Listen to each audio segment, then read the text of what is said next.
Apartament pe stejarului 29, parter, cu parcare inclusă,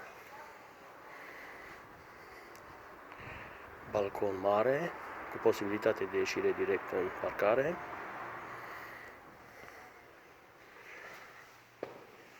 un living spațios,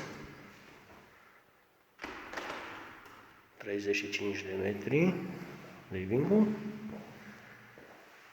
2 dormitoare,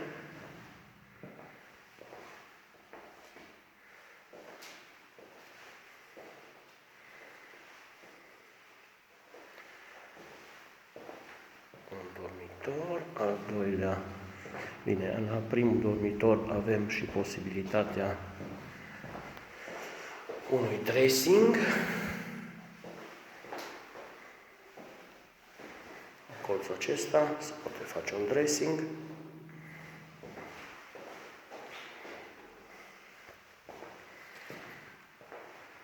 living-ul cu bucătărie open space, centrală termică Viessmann,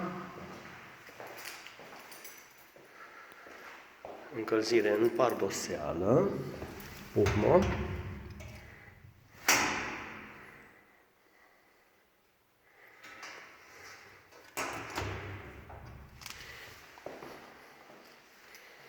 așa.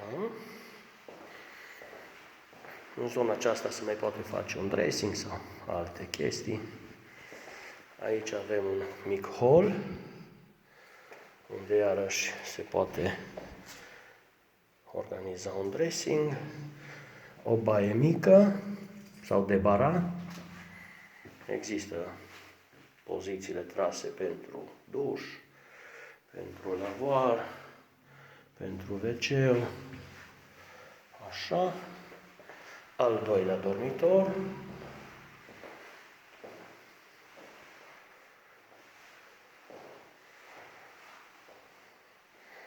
dorul ăsta fiind mai pătrățos, se poate gândi dressing-ul aferent în colțul ăsta din holreț.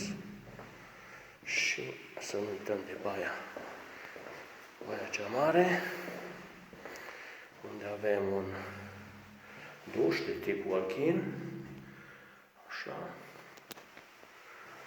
bateriile îngropate, Rocca Spania, scuzați, așa, avem o rigolă acoperită cu gresie, panou de sticlă de 8 mm de 90 de 1 metru, este de 1 metru, așa, poziția pentru lavoar, pentru corp, avem WC-ul, ramă îngropată, gheberit, cu poziție lăsată pentru WC-ul cu funcție de bideu. Și aici avem de asemenea bateria pentru bideu. Aici avem lăsată poziția pentru așa. Gresie, faianță.